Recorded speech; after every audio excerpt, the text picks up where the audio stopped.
Perang di Timur Tengah antara Amerika Serikat Israel terhadap Iran menekan ekonomi global, tak terkecuali Indonesia. Ketegangan di Selat Hormuz membuat Indonesia harus makin kerja keras mengantisipasi krisis ekonomi dan energi.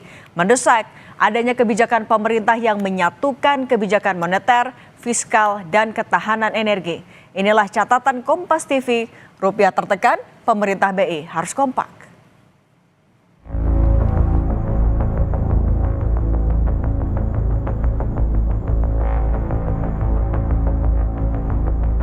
Perang di Timur Tengah antara Amerika Serikat Israel terhadap Iran menekan ekonomi global tak terkecuali Indonesia.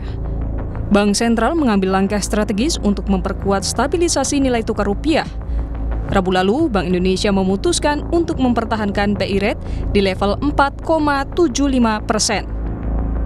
Keputusan dilakukan dalam meningkatkan efektivitas strategi penyesuaian struktur suku bunga instrumen operasi moneter dalam memperkuat stabilitas nilai tukar rupiah dari dampak memburuknya kondisi global akibat perang di Timur Tengah.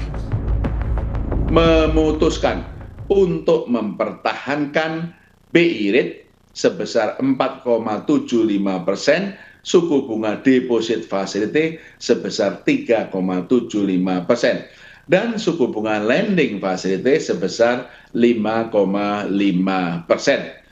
Keputusan ini masih konsisten dengan upaya meningkatkan efektivitas strategi penyesuaian struktur suku bunga instrumen operasi moneter dalam memperkuat stabilisasi nilai tukar rupiah dari dampak memburuknya kondisi perekonomian global akibat perang di Timur Tengah.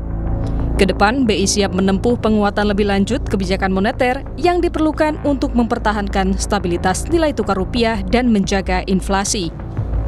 Sementara itu, ketahanan ekonomi Indonesia optimis terjaga. Hal itu disampaikan Menteri Keuangan Purbaya Yudi Sadewa. Purbaya menegaskan ekonomi Indonesia tetap menunjukkan kinerja yang relatif kuat dibandingkan negara lain, terutama daya tahan terhadap guncangan energi global.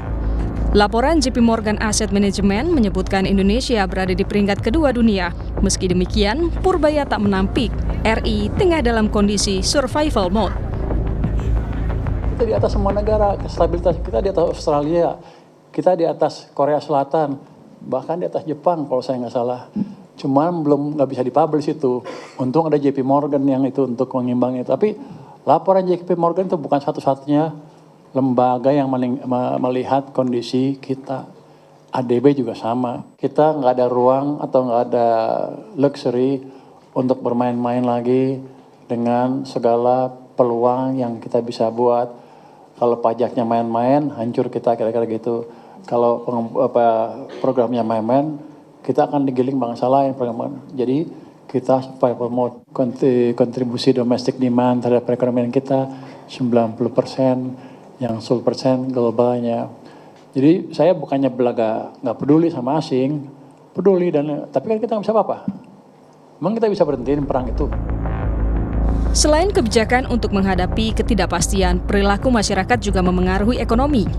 Ekonom meminta masyarakat tak panik dan mendorong pemerintah memberikan bantalan ekonomi bagi kelompok rentan hingga kelas menengah. Kondisi Indonesia yang survival mode ini, kita sebagai masyarakat ya relatively harus tetap kalem ya. Jangan panik ya, jangan panik buying, jangan panik menarik uang gitu ya. Sehingga nanti akan terjadi krisis. Nah, dari sisi pemerintah ini yang harus dilakukan adalah memberikan bantalan-bantalan ya ekonomi. Artinya yang masyarakat kelompok masyarakat yang terdampak ini kan tidak hanya kelas yang berpendapatan rendah saja gitu, tetapi juga kelas menengah juga gitu. Ketahanan ekonomi Indonesia ditopang domestik. Pemerintah didorong untuk melakukan percepatan belanja dan memberikan stimulus bagi masyarakat. Yang juga penting, program perlindungan sosial hingga kontribusi investasi tumbuh sebagai pendorong utama pertumbuhan nasional. Tim Liputan, Kompas TV.